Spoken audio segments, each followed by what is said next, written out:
Hello dear students, welcome back.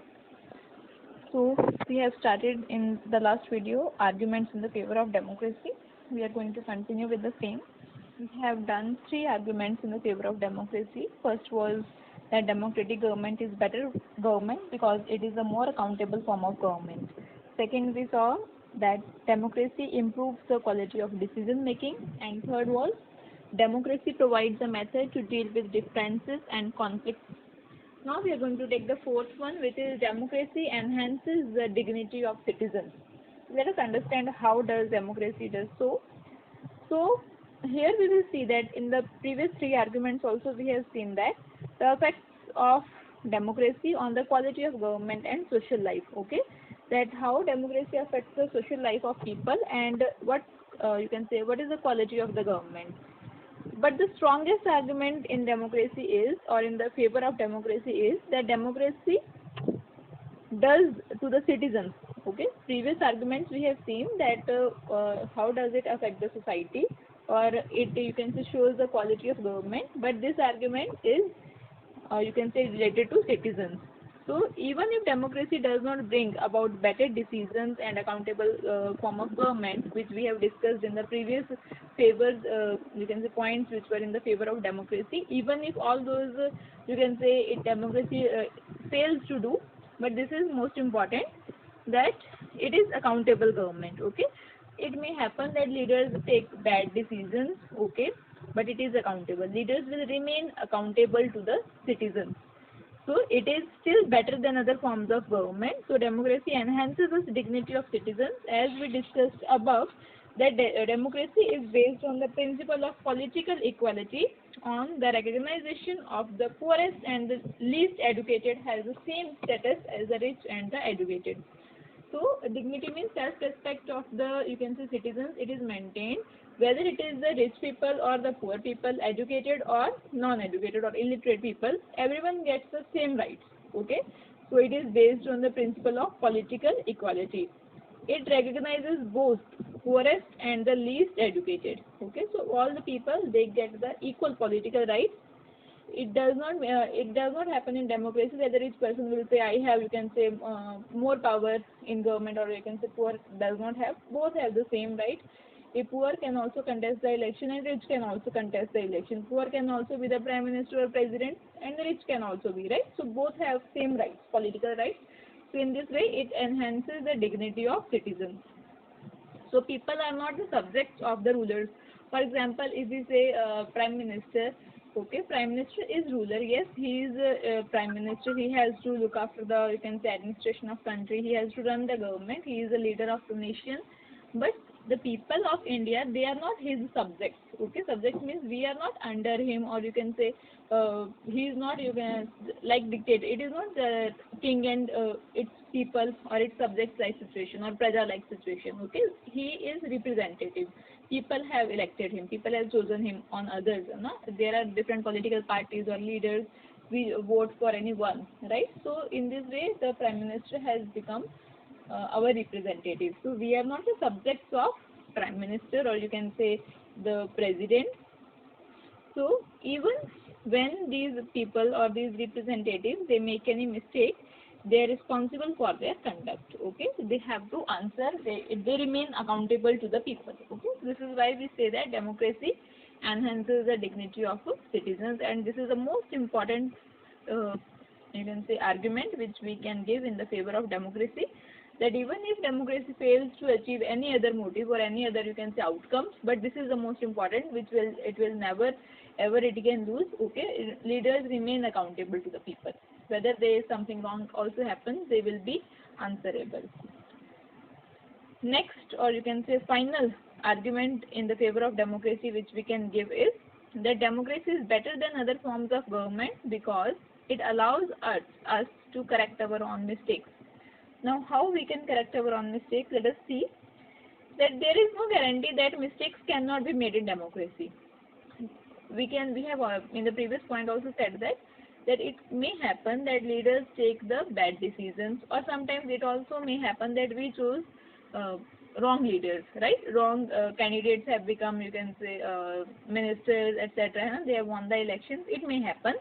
right? So there is no guarantee that mistakes are not there in democracy. Yes, it means mistakes are everywhere, right? Without mistakes, people don't learn, right? We learn from our mistakes. So mistakes are everywhere. No form of government can guarantee that there will be no mistakes, right? Whether it is dictatorship or presidential form of government, then that parliamentary form of government or unitary form of government, dictatorship, monarchy, whatever form of government. So no government can guarantee that it will be perfect government or there will be no mistakes. Mistakes will remain there. The advantage in democracy is that such mistakes cannot be hidden for long. Okay, if in any mistake has happened by, you can say, and by any of the leader or by the government, then it cannot remain hidden for long. Okay, because in democracy media remains free. Okay, through media people get to know, right, what mistake has happened. So there is a space for public discussion on these mistakes. Okay, so discussion means we can say in the legislature, parliament is the highest forum of discussion, right? So there leaders of opposite parties, they also said there is questions on the leaders of from the leaders of ruling party, right? So they discuss all these mistakes. Either the rulers have to change their decision or the rulers can be changed. Okay, if any mistake has happened, then either so rulers will change their decision if the bad decision was taken. If they don't agree to change, then what can happen? The rulers can be changed. Okay, there is room for correction. This room does not mean that there is a literal room. Okay, room means there is a, you can say, platform for discussion, which we can say parliament is the highest form of discussion. Rulers have to change if they commit any mistake. If they do not change, then they themselves can be changed. There can be re-elections or no confidence motion can be passed against the rulers or against government. So we can say that correctly, invert that while democracy may not be solution to all problems, it is still clearly better than any other alternative. We cannot say that democracy is a perfect form of government or there are no demerits in democracy. Yes, there are, but we can obviously say that it is better than other forms of government because it provides us methods to deal with the conflict with peaceful methods, right? It also enhances the dignity of citizens. It is accountable form of government. It improves the quality of decision making, or it allows us to correct our mistakes, right? So which you can say we cannot expect, or these all cannot be guaranteed in the other forms of government, right? So till here we have discussed the major parts of the chapter. First we saw features of democracy, then arguments against democracy and arguments in the favor of democracy. Now one more, you can say, after reading all these three major topics, there is one more topic comes which is actually given after in your book. It is given after features of democracy.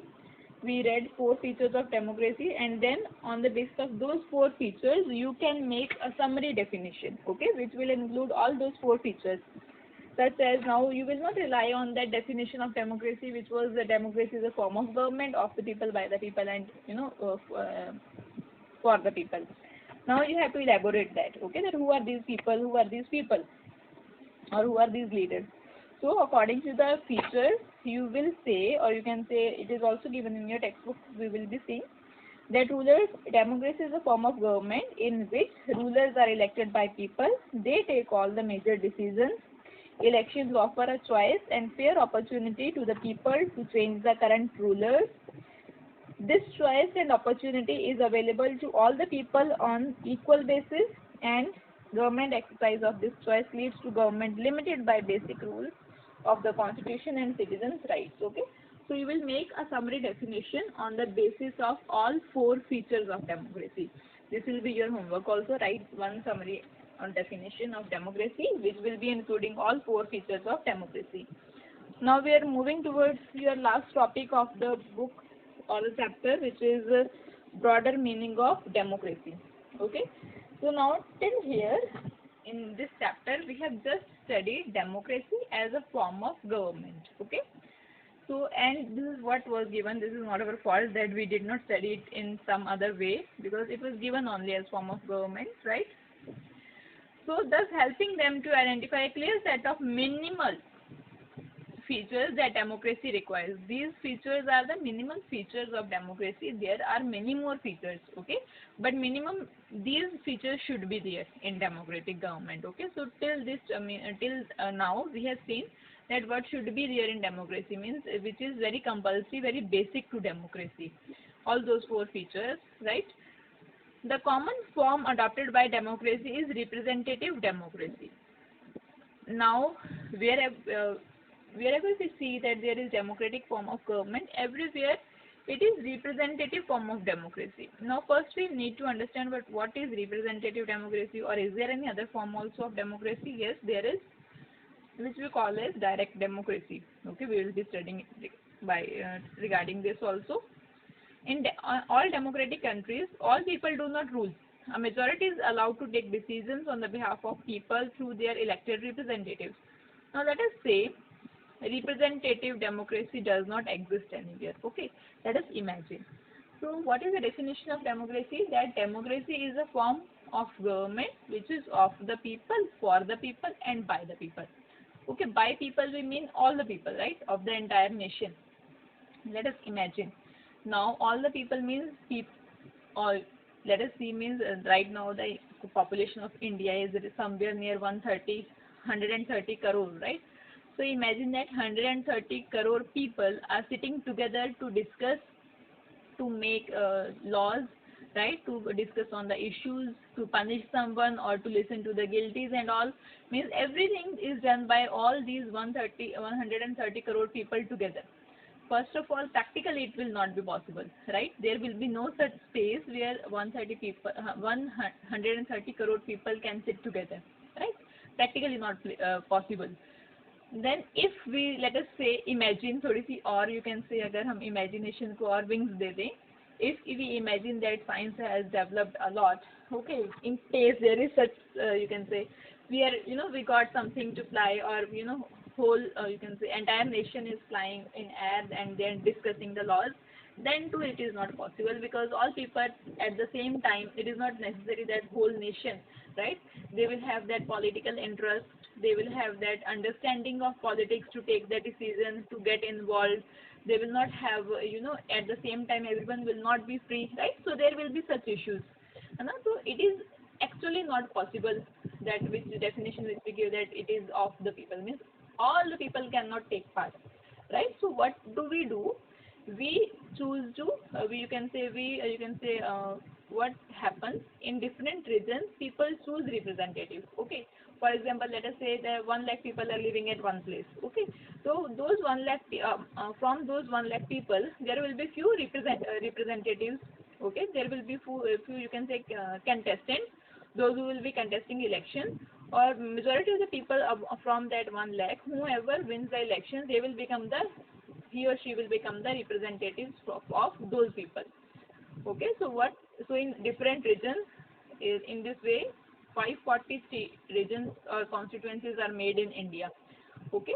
So at 543 places, elections are conducted this way. People choose their representatives, because all the people, they don't have time to take part in this decision-making process, or in execution of the laws, or in looking after the maintenance of laws, or safeguarding the laws, right?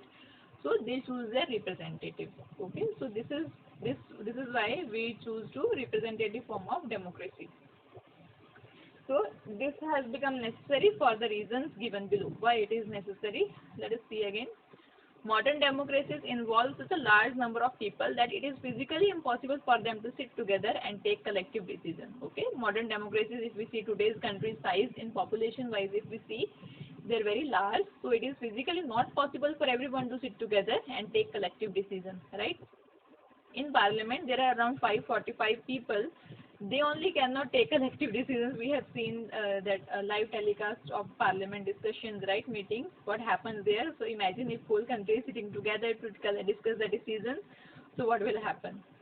Even if they could, which I already told, even if we imagine that it is possible physically to meet, if entire nation sits together, citizens, they don't have time, desire, or the skill to take part in these all decision making processes, okay. So people may not have time, Everyone may not be free at the same time. They may not have the desire to take part in the decision making process, or they may not have the skills.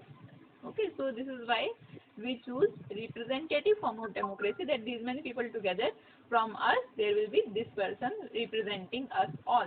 This becomes easy. Okay, because direct democracy is not possible.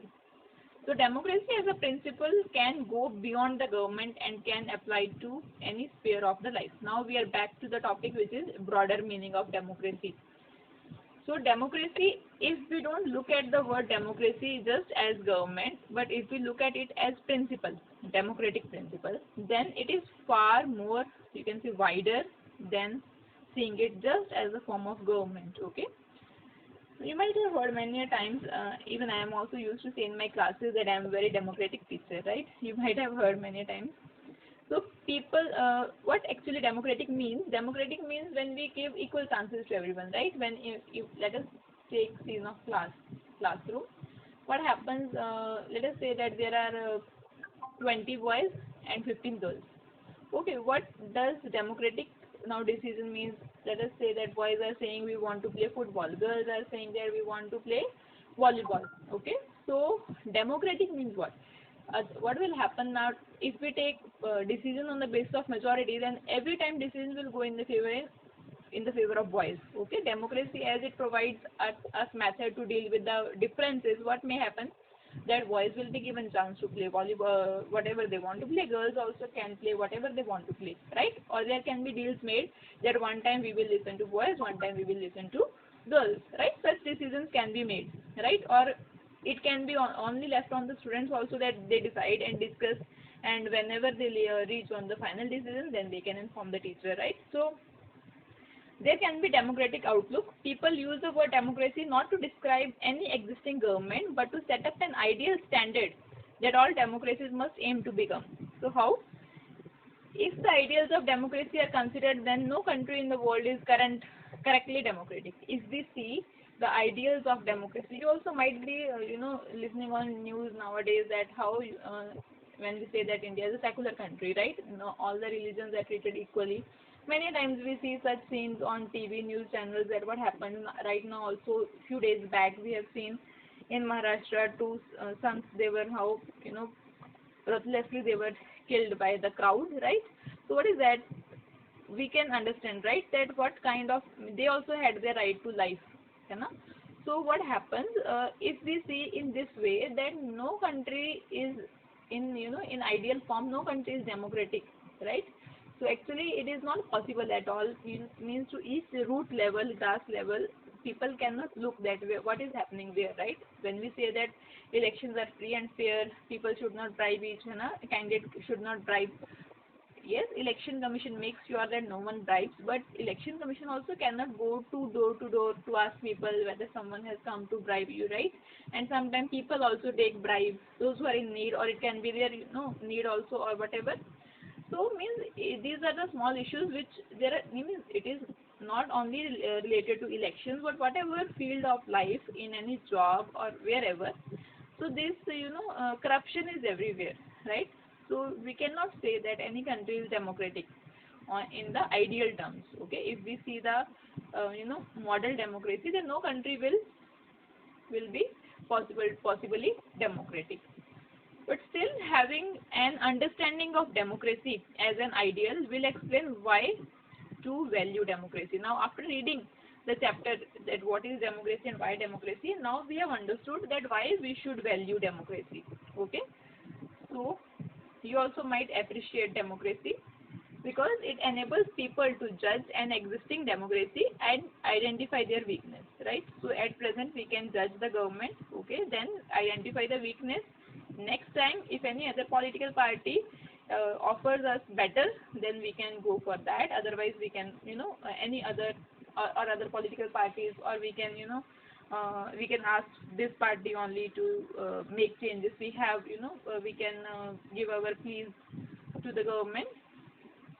It also helps to distinguish between minimal democracy and good democracy. Now, after reading this chapter, you will be able to distinguish between minimal democracy and good democracy. Actually, there is no no concept as good democracy or bad democracy. Whether there is democracy or there is no democracy. If we say bad democracy means what? It means the government will not be having those features of democracy. Then we will not call it as democratic, right? So there is no concept as good democracy and bad democracy. The most common form of democracy in today's world is being ruled through people's elected representatives, which we call as representative form of democracy. However, for the small community, there can be other ways of making democratic decisions. All people can sit together and make decisions directly. You can have example of Lok Sabha, and sometimes we say that that our parents are very democratic. Whenever any decision is being taken in our family, then the views of kids, children, they are also heard. It is not always so that papa's decision will prevail or mama's decision will prevail. No, all four or whatever number of members, they sit together, and after viewing or discussing, the decision is taken. It can be any children's view also, which is taken as final decision. So such families we call as democratic families. But in some other families, it may happen that every time papa's decision prevails, papa is dominating or mama is dominating, or elder brother is dominating, whatever. So, but in the families which are where every member has equal opportunity to say, or the views of each and every member of family matters in the same way, then we call such families as democratic family. So there is no government, but democracy here we are seeing as principle, not as government. Okay. So democracy, by taking such examples, what do we mean? The democracy, apart from being government, it has broader meaning. Okay, it is just in this chapter which that we have read it as government, but it can be of broader meaning. We will be studying about this, in further classes. I hope we have understood the topic. If you have any queries, please write to me in the comment section. Okay, see you soon. Take care. Thank you.